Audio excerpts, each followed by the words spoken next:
to the Petine Studio. Hashtag Together Against Cancer.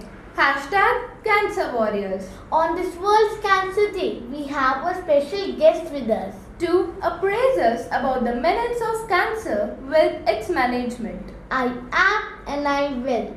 With this beautiful thought, we both are here to commemorate World Cancer Day on 7th of November 2020. It's all about calling each one of us for a personal commitment to fight cancer. We, Nanika and Chitrakshi from Patania Public School, are honored to have radio oncologist Dr. Chauhan, Senior Professor, Department of Radiation Oncology, PGIMS Rohtak with us today to spread awareness about cancer. So that we are open about it and fight it hard. Dr. Chauhan has done his early schooling from DAV College, Chandigarh, and then his MBBS and MD from PGIMS Rohtak. He has an experience of more than 30 years and has also authored many international and national research papers. He has special interest in neck, head and lung cancer and has been a MS in PGIMS for the longest time. We welcome you, sir, and thank you so much for taking out time to spread awareness about cancer with the Petine family. Sir, first of all, we would like to know what made you choose radiation oncology as your specialization. I congratulate Patania School for undertaking this exercise of highlighting the importance of cancer.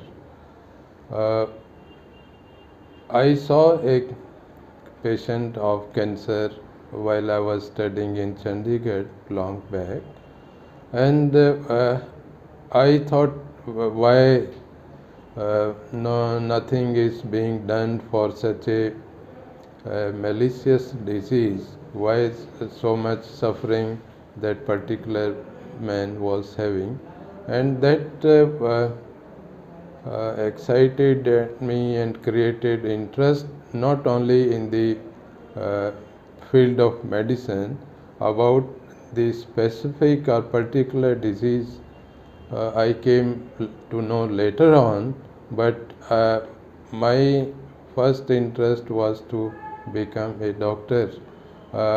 Only later on I came to know that there are some cancer specialists or some cardiologists or other different specializations. But my first interest was whether I can do something to relieve the suffering of those kind of persons. That made me interest in the field of medicine. Yeah. Wow, sir, that was very informative. Sir, we would like to ask what causes cancer and what are its risk factors?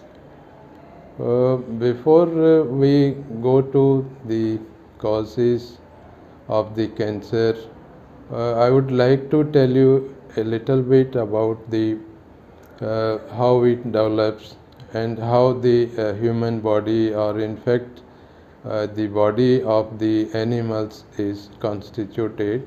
For example, just like this room or our houses, they are consisted of bricks, steel, cement and other materials. Similarly, the human body is also made up of different kind of cells. That is the basic unit of the human body. Then it consists of the different kind of cells. They come together and they form tissues. Then different tissues, they form organs, and then different organs of the body, they constitute system, right? So the basic structure or basic part of the cell of the body is cell.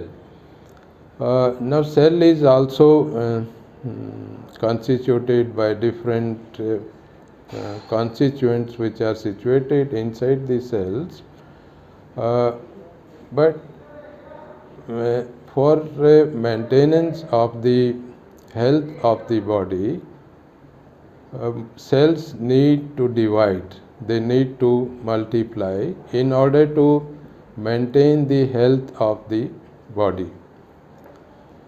Now, when this multiplication of the cells becomes unnecessary, when the number of cells is not performing any useful functions in the body, that means this multiplications of the cell is unwanted, unnecessary and not useful.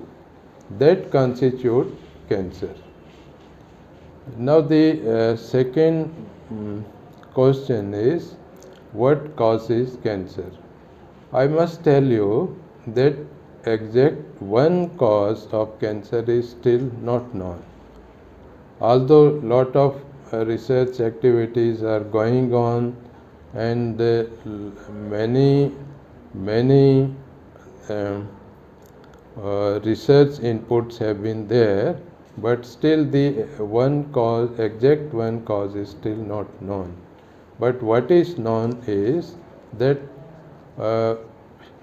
when the body gets injured by means of chemicals or by biological materials. Chemicals means, for example, alcohol is a chemical. Then if patient or if the person takes alcohol, that cause some changes in the cellular structure of the body, so that the cells they lose their mechanism and starts multiplications unnecessarily. Similarly, the second important cause of the cancer is tobacco. Use of tobacco. Now it is said that all over the world, more than 70-80% of the cases of cancer, they are related to the use of tobacco.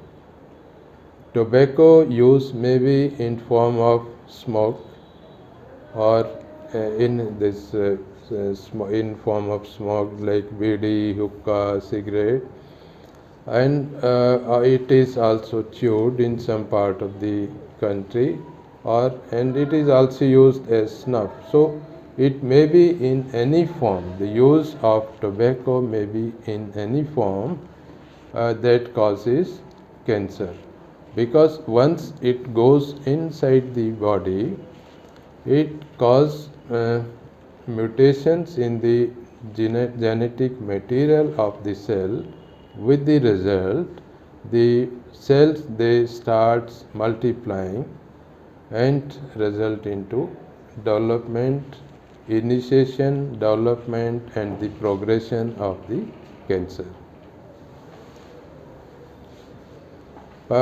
Besides this, the tobacco is the most important avoidable and preventable cause of the cancer. The other causes are, as I was telling you, the biological materials, or what you can say, and the important among them are viruses. And the most important virus that has been widely studied as a cause of cancer in human beings is known as the human papilloma virus.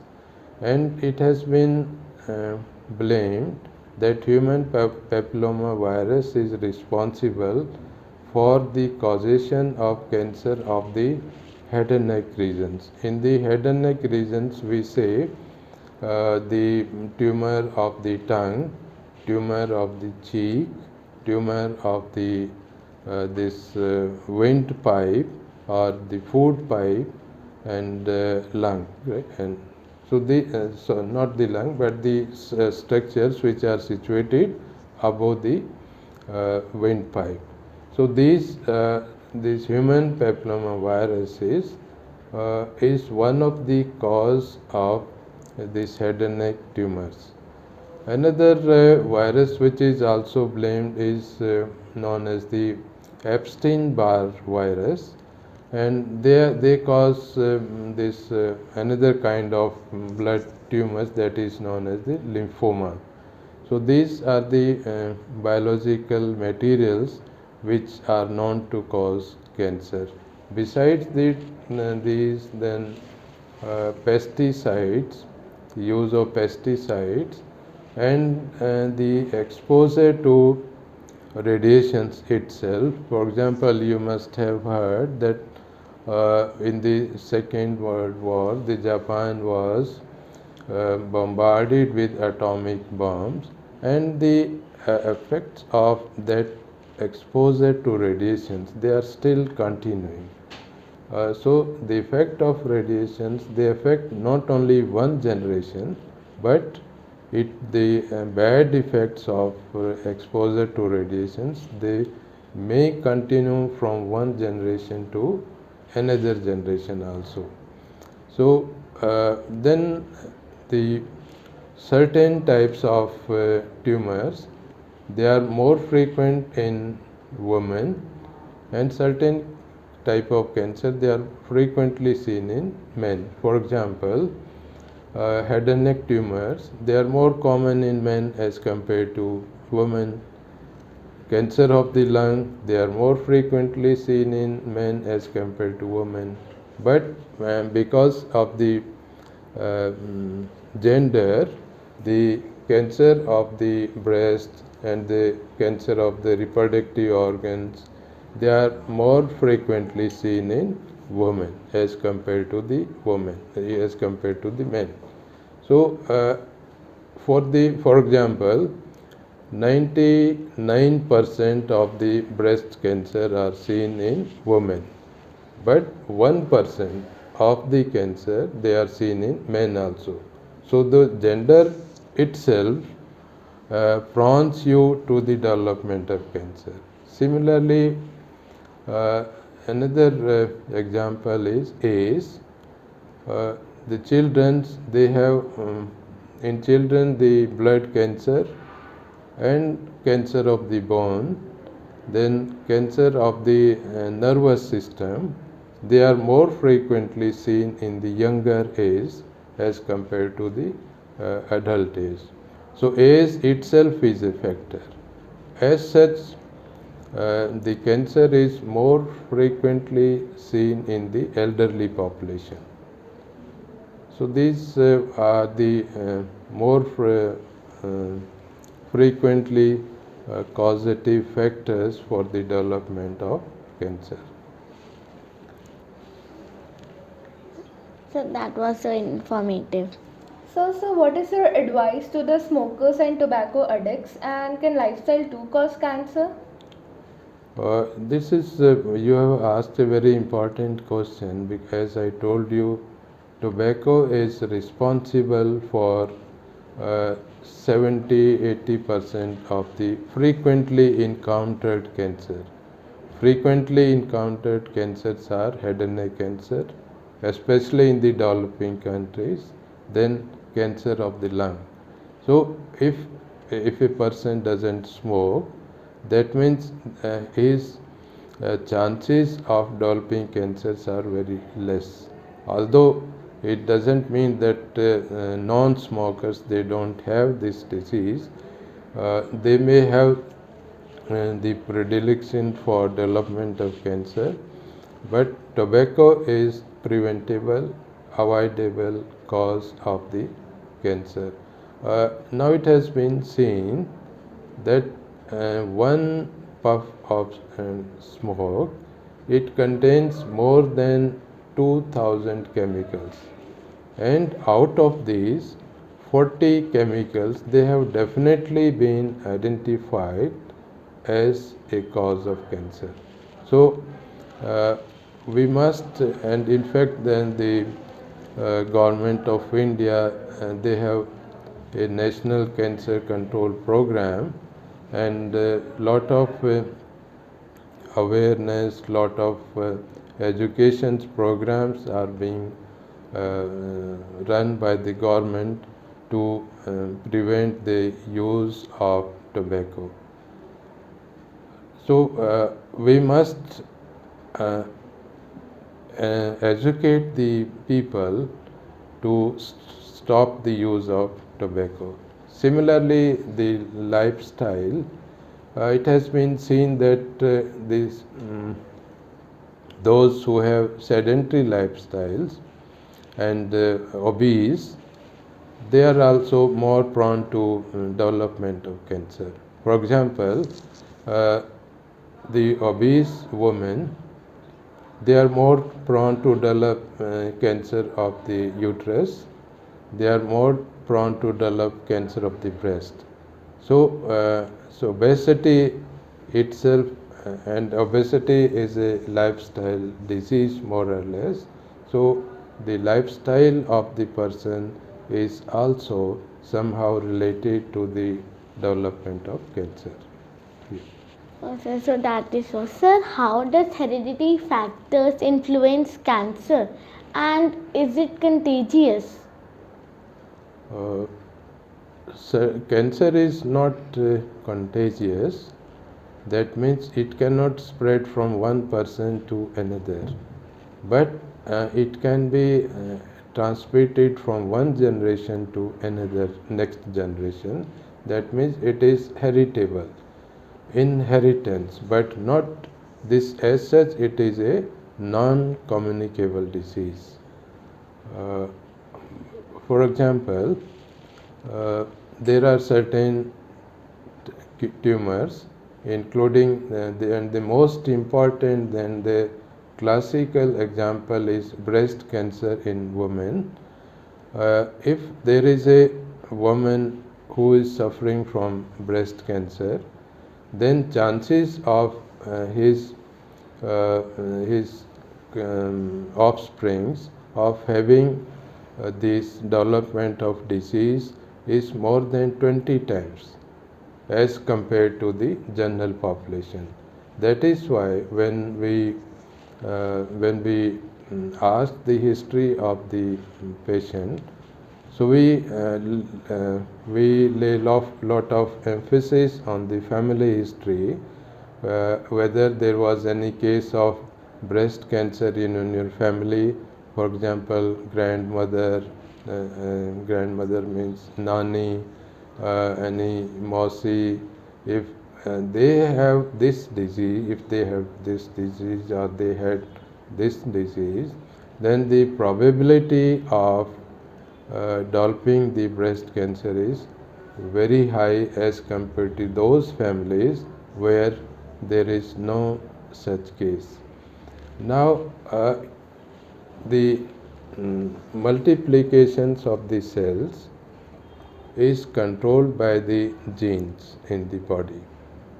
Certain genes, they have been identified that they promote the development of cancer. They are known as the oncogenes. Now certain genes, they have been identified that they suppress the cancer development. They are known as the tumor suppressor genes. So body has to maintain a balance between the activity of these genes. If if the oncogene becomes expressed or overexpressed, then that can cause cancer. But the tumor suppressor genes, they will also come into play, and they will check the activity of that genes. But if this gene has undergone some mutation means it has become affected, it has become defective, that information or that genetic material information can be passed on to the next generation. That is why this cause of the cancer as genetic reason can be passed from one generation to another generation. Okay, sir. So, how common is cancer in India? As it is seen that India's burden has doubled since the last 26 years. Incidentally, in India, this not only the infective disease or communicable disease are increasing, but non-communicable disease, they are also increasing very alarmingly.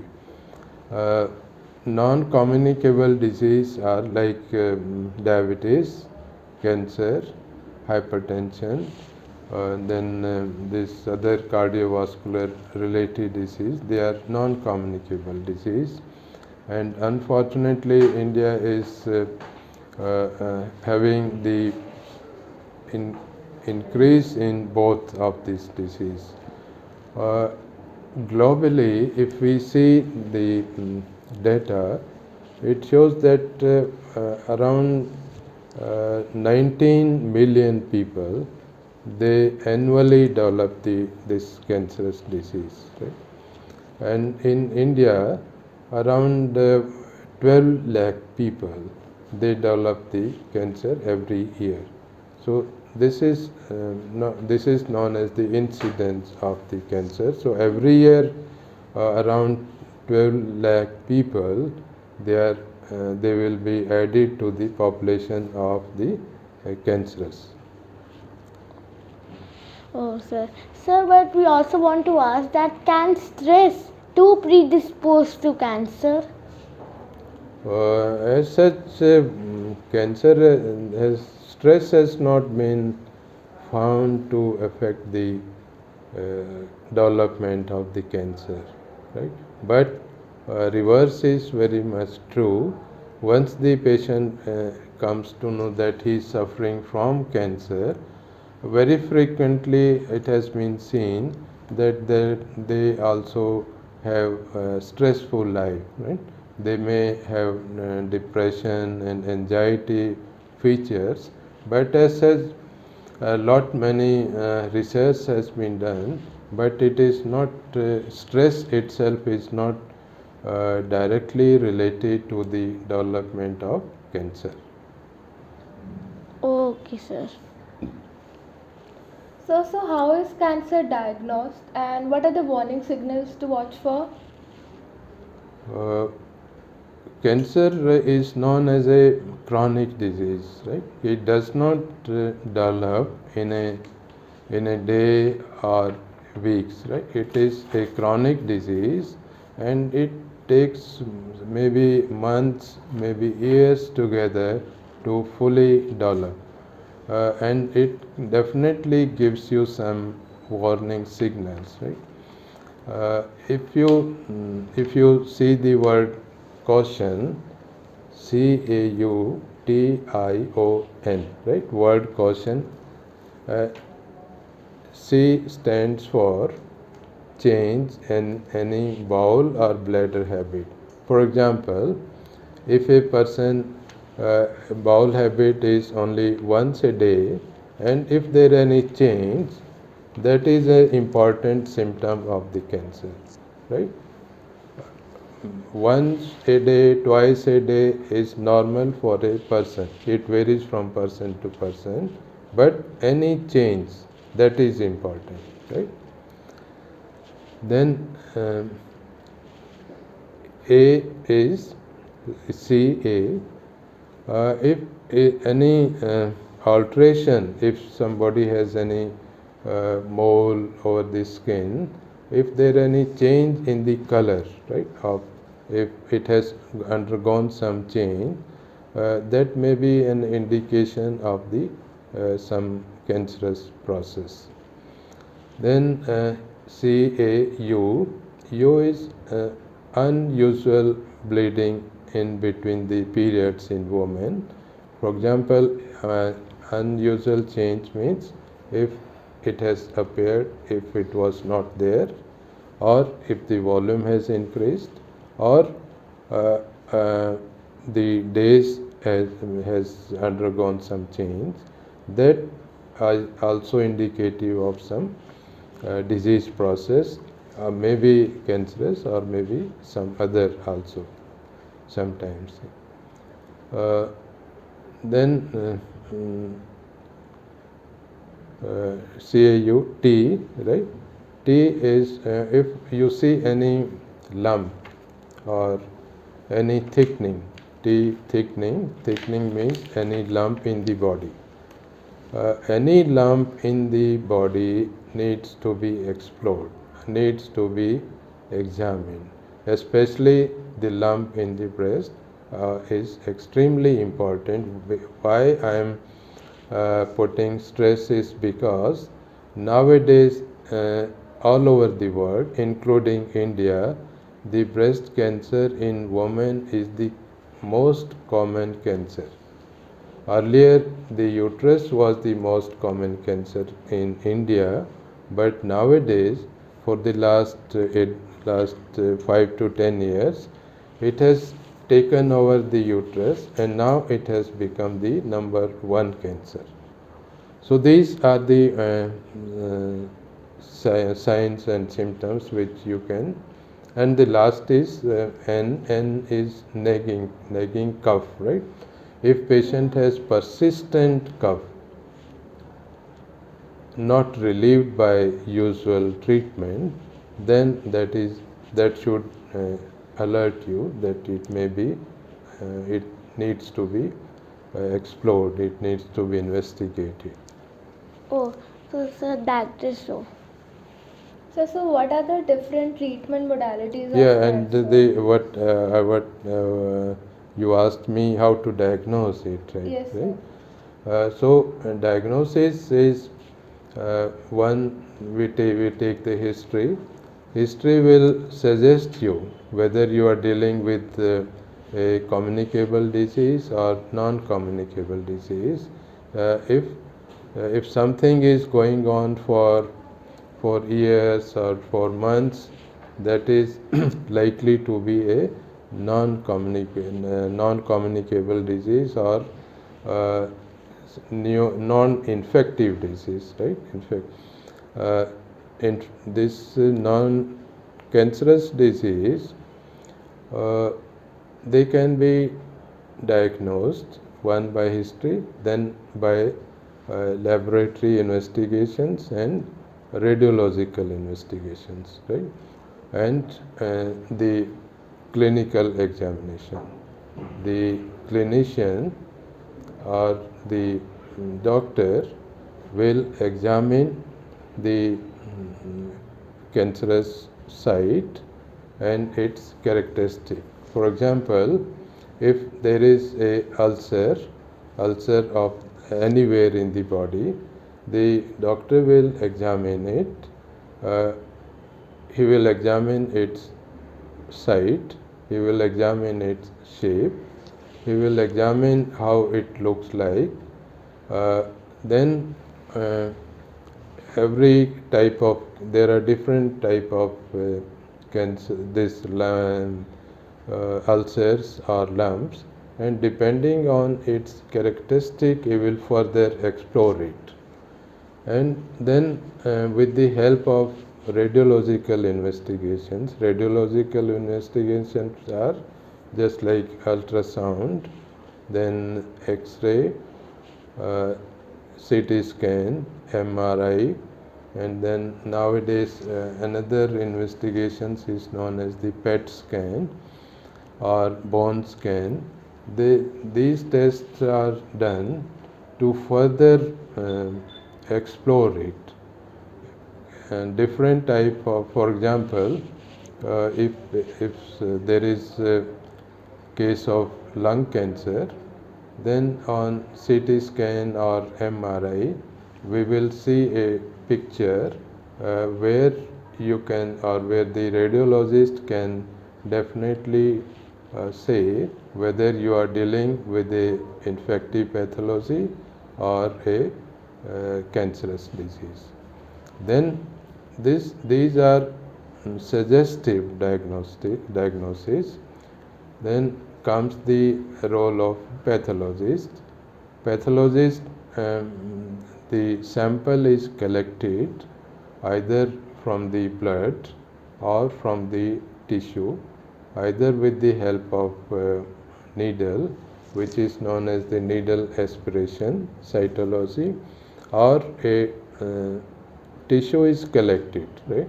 That procedure is known as the biopsy. Then biopsy is further processed, and the pathologist will finally diagnose the cancerous, not only cancer, but he will further diagnose it, what kind of cancer is there. Their cancer is a one term, but there are 1,000 types of cancer, and they require different kind of treatment. So pathologist will give us the final picture whether you are dealing with cancer, and if it is cancer, then what kind of cancer, right? Okay. So, sir, what are the different stages of cancer and can it be cured? Classically, there are four stages of cancer, but some tumors, like tumor of the kidney, they are 5 stages. But as such, most of the tumors, they are staged into 4 stages, right?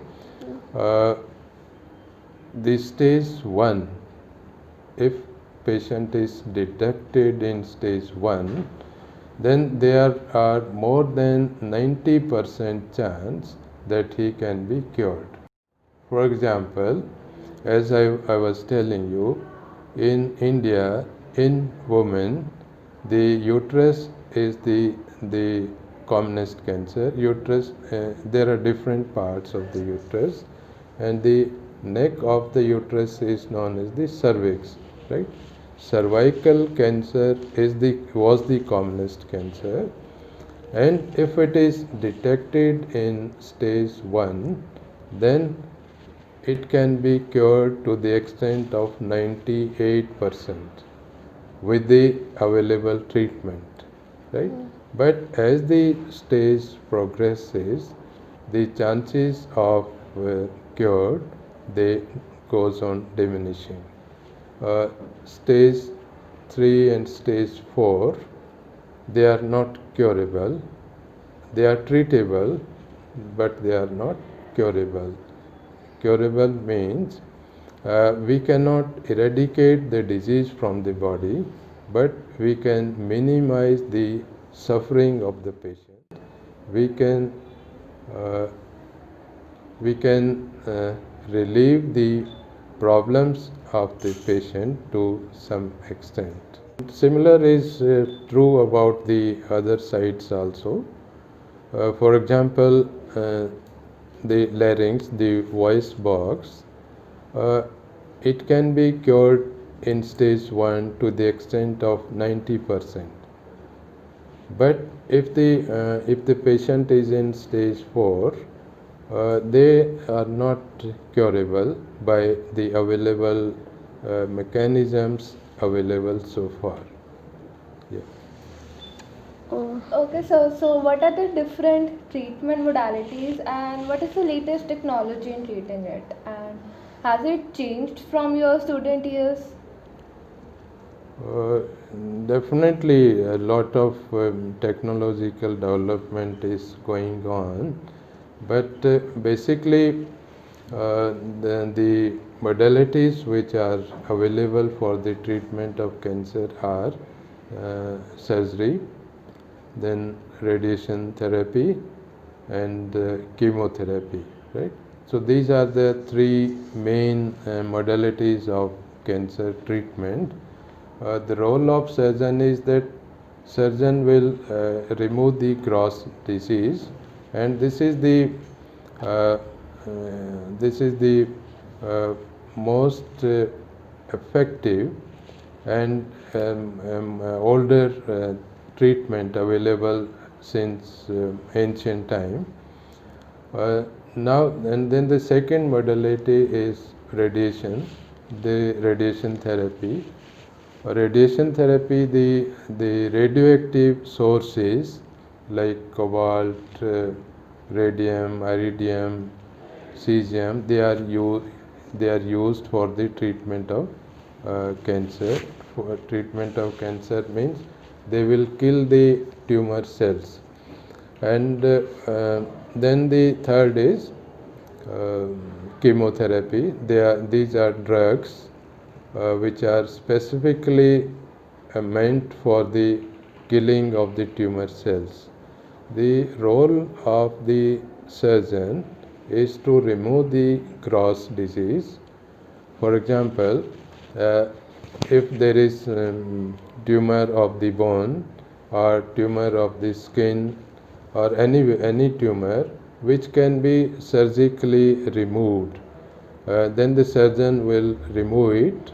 But what happens is that tumor is not capsulated, it is not insulated uniformly, but there are some finger-like tentacles which may be penetrating deeper into the tissues. Then there is gross tumor, then microscopic tumor, and then tumor as a cellular. For example, one cell of tumor, then microscopic aggregation of the tumor, then gross tumor. So surgeon will remove the gross tumor. And sometimes what happens is, for example, in case of brain tumors, right?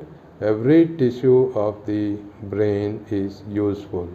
So surgeon cannot remove the tumor as a whole, because that will affect the surrounding useful functional part of the brain, which is performing very important functions, right?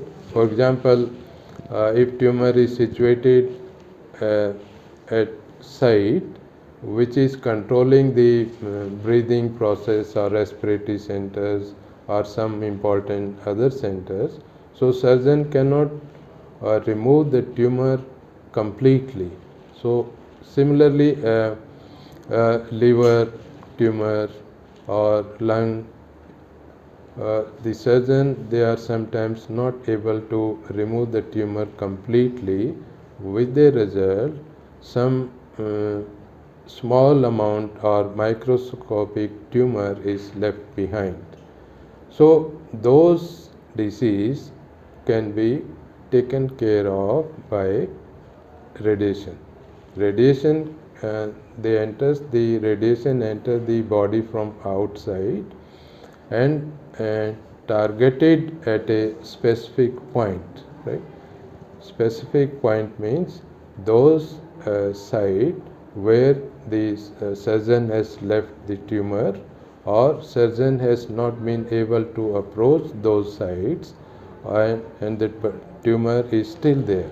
So even one tumor cell can regrow again and recurrence can take place. So the role of radiation comes not only in the prevention of the development of tumor after the surgery, but many a times it has been seen that the stage 3 or stage 4 tumors, surgery is not possible. That means the gross disease cannot be removed by the surgeon without adversely affecting the functionality of that part. So our purpose is to optimal treatment. So and the third modality is chemotherapy. If the disease has spread throughout the body, for example, it has been seen in lung cancer that even when the lung is very small, maybe 1 centimeter or 2 centimeter, the tumor gets detached from its focus, it enters the blood vessels and it starts circulating in the bloodstream. Because blood supplies to every cell of the body. Similarly, because blood goes to every part of the body, that means every part of the body is exposed to the tumor where it can settle after it has got detached from the primary focus. So there you use chemotherapy. Chemotherapy is injected into the blood, and blood it becomes as constituent and flows throughout the body along with the blood. So surgeon will take care of the gross disease. Then if it is not removable, radiation oncologists they will treat microscopic disease and not amenable to the surgery, right? Then if the disease has become systemic, that means the whole body is contaminated by the cancerous cells, then by chemotherapy, right? So surgical is like knife, radiation is like a fire, and chemo is like a poison. So all these tools they are used in the treatment of cancer cells.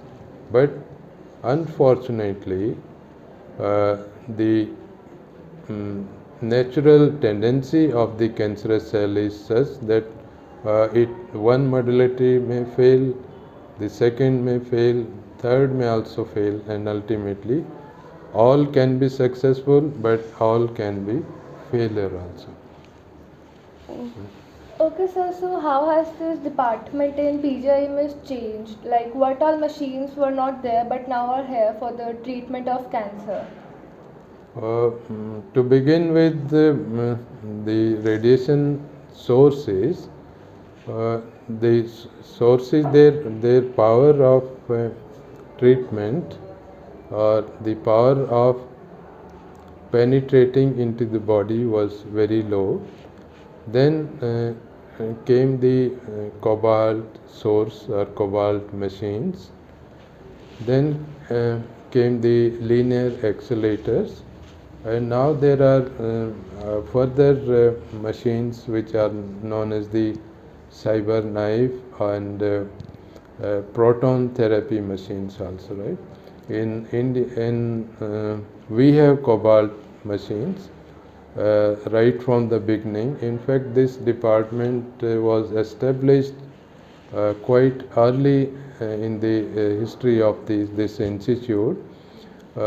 We have this. In fact, I would like to tell you that the radiation can be delivered by two ways. One is known as the teletherapy, and the other one is known as the brachytherapy.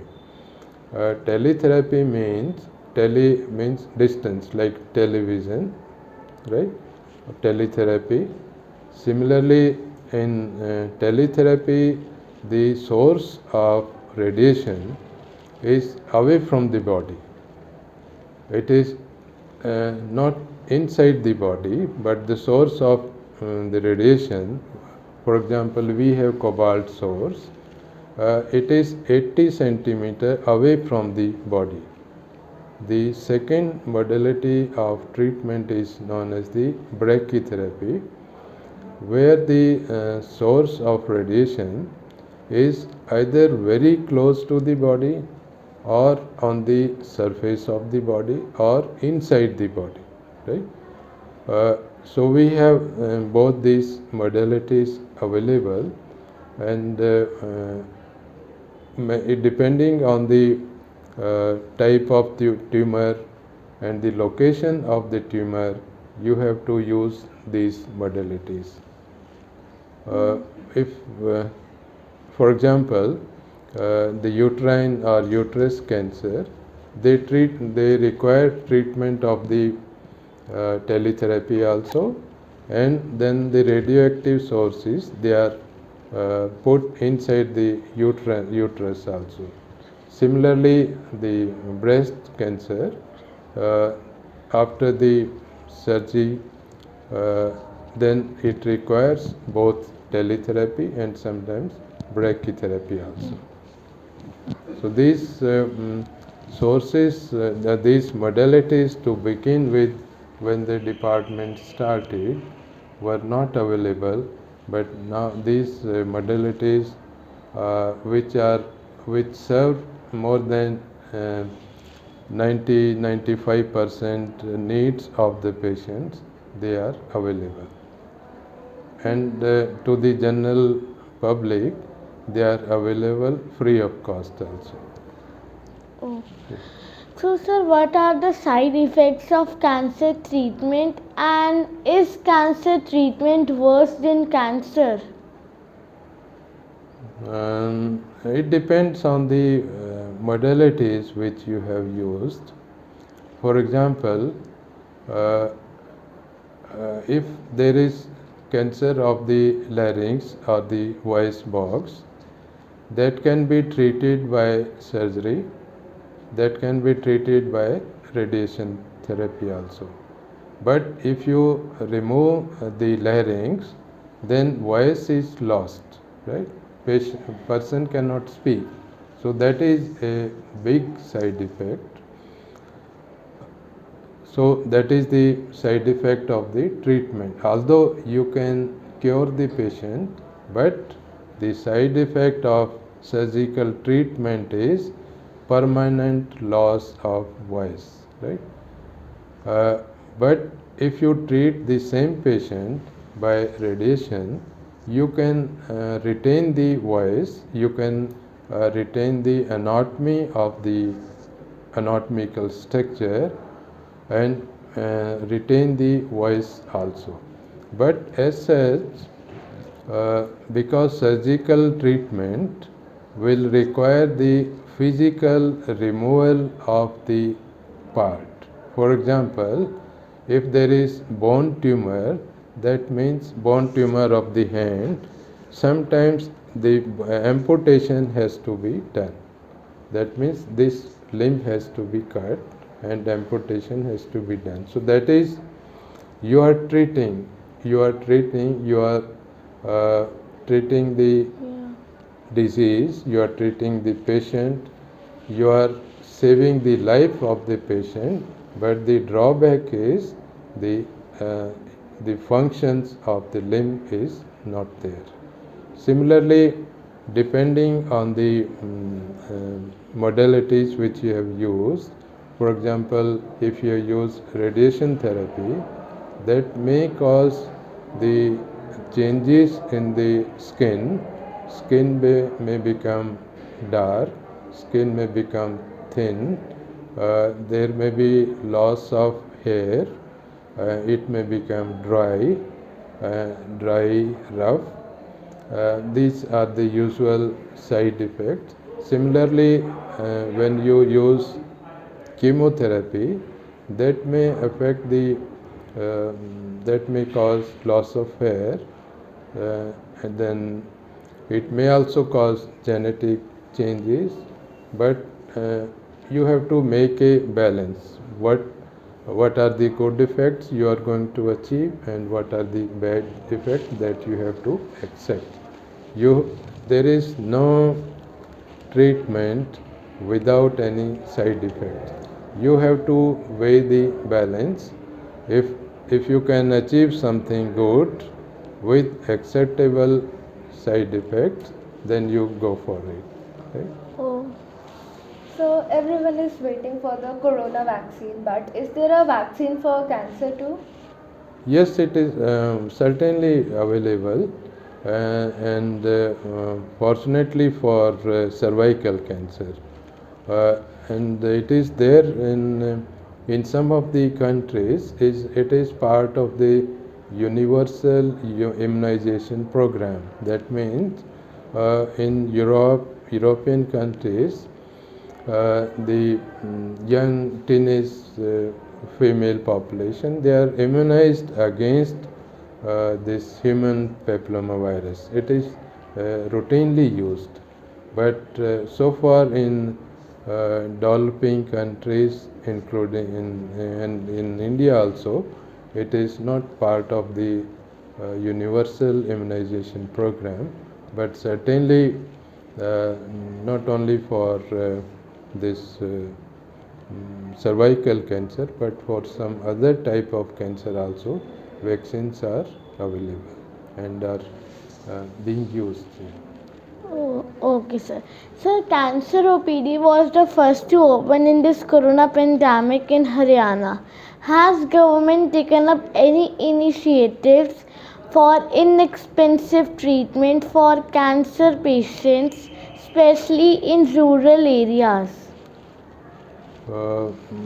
Keeping in view the difficulties faced by the general population and reported in the media also, we opened our department quite early because uh, COVID, the rate of fatality is not very high, but if the cancer is not treated, it is always fatal. So, so we have the facilities, and we started during this Corona time also, all types of facilities which were available before the Corona COVID-19, all the facilities are available, and the government has made all the facilities free of cost. There is and as compared to many other government hospitals, the all kind of treatment, including costly chemotherapy, they are freely and available and free of cost. Okay, sir. Sir, we would like to know what is a day in the life of an oncologist. Um, Sometimes we feel happy, and sometimes we feel that many times you face the patients who are nearly or very close to the end of their life. But slowly and slowly, not only you have to uh, make yourself but the patient also to face these grave situations, and slowly it becomes part of the part of your life to motivate the patient, because the moment they come to know that he is suffering from cancer, uh, the anxiety, depressions, they take over, and you have to really motivate, you really have to interact with them, with their family members, motivate them. And when, what I have also seen is that when they interact with the patients who are on follow-up for a number of years, when they come to know that he has survived for such a long time, then slowly this depression and anxiety part, they disappear, and most of the patients they are able to complete the treatment, and we are able to ultimately not only save the life of the patient, but we are able to mitigate or reduce the at least the suffering of the patient because of this disease. That is so informative. So, sir, lastly, we would just like to ask that what are your recommendations in dietary habits to avoid cancer? Uh, it is said that everybody should take balanced diet. What has been seen is, and it has been documented also definitely, that deficiency of certain nutrients in the diet uh, makes you prone for the development of certain cancers. For example, if the diet is lacking in vitamin A, vitamin E, then you are prone to develop some certain type of cancers. But it doesn't mean that if you are taking good amount of vitamin A and vitamin E and other certain other vitamins, you will not have cancer. So, but still, what has been seen is that if somebody is maintaining balanced diet means adequate amount of all the nutrients, including vitamins, proteins, and maintaining proper, avoiding the obesity, avoiding the overweight, and undertaking adequate amount of physical activity, then definitely your chances of having this disease is less as compared to the other population. But as such, there is no diet or dietary factors which can completely save you from this disease.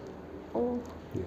Sir, you have been a student of Patania, sir. Do share something with us.